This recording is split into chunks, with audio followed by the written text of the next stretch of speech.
La varicela es una enfermedad de distribución mundial. Es parte de las conocidas antiguamente como las enfermedades de la infancia, conjuntamente con la rubiola y el sarampión.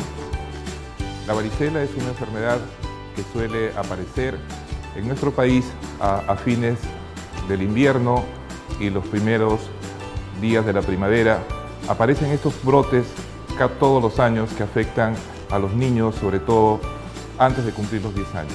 Es importante señalar que en los países donde aún no se vacuna, la varicela tiene una evolución natural con epidemias que suelen aparecer cada 2, cada 3, cada 4 años. Es decir, si una región tuvo una elevada incidencia de varicela en un año, pueden pasar 2 años en que disminuye el número de casos y nuevamente aparecer. Esperamos que con la vacunación que se va a implementar en nuestro país, empecemos a ver cómo se reduce drásticamente el número de casos que aparecen. La varicela es una enfermedad sumamente contagiosa. Es decir, un solo niño que llega enfermo, digamos a un aula de un colegio, puede contagiar al 80 o 90% de sus compañeros si es que ellos no han tenido la enfermedad antes y no tienen defensa. Es de muy alta contagiosidad y es importante que aprendamos a tomar algunas medidas que a continuación señalaremos. Es importante conocer lo que se denomina el periodo de incubación, es decir, el tiempo que transcurre desde que se produce el contagio hasta que aparecen los síntomas en el niño. Este periodo de incubación va más o menos de 10 a 21 días, ¿no? En promedio, digamos, 2 semanas de periodo de incubación. A partir del que inician los síntomas, el niño se va a sentir decaído, va a aparecer fiebre.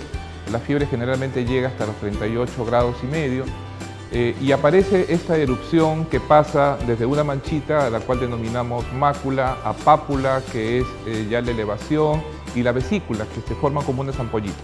Estas vesículas después van a llegar a costras, que van a desaparecer a los 10 días aproximadamente de que han iniciado los síntomas. La varicela puede contagiar incluso 2 días antes de que aparezca la erupción.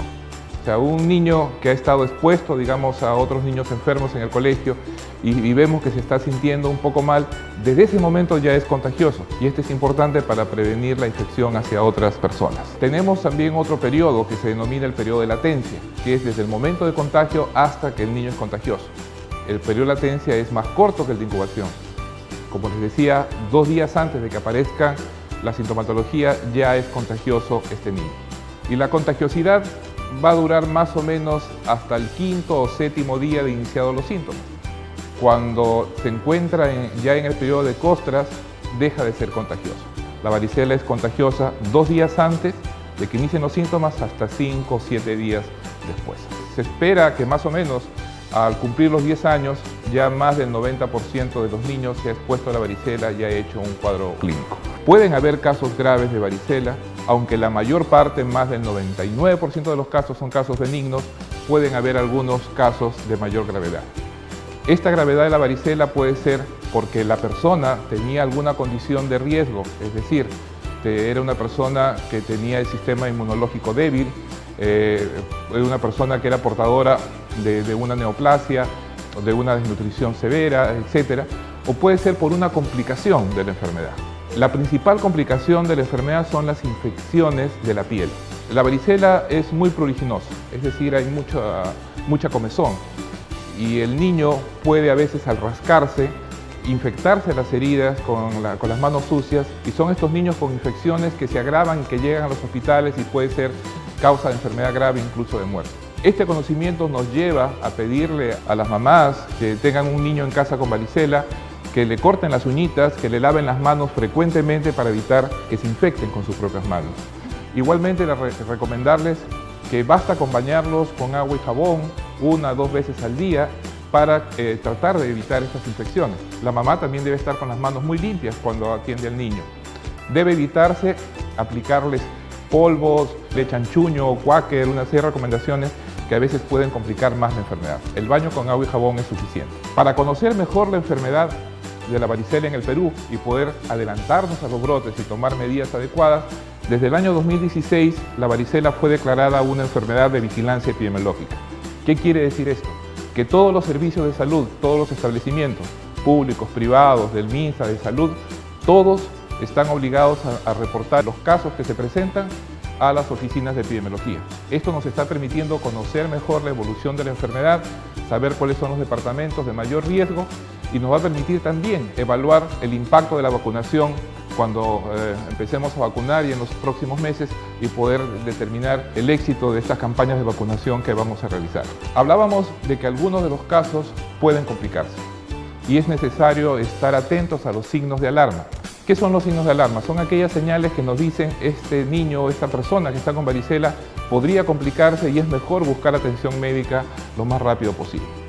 Es normal la fiebre, es que se presente en estos casos de varicela, que se presente la comezón que hablábamos hace un momento, pero si se presentara, por ejemplo, vómitos, es una señal de alarma.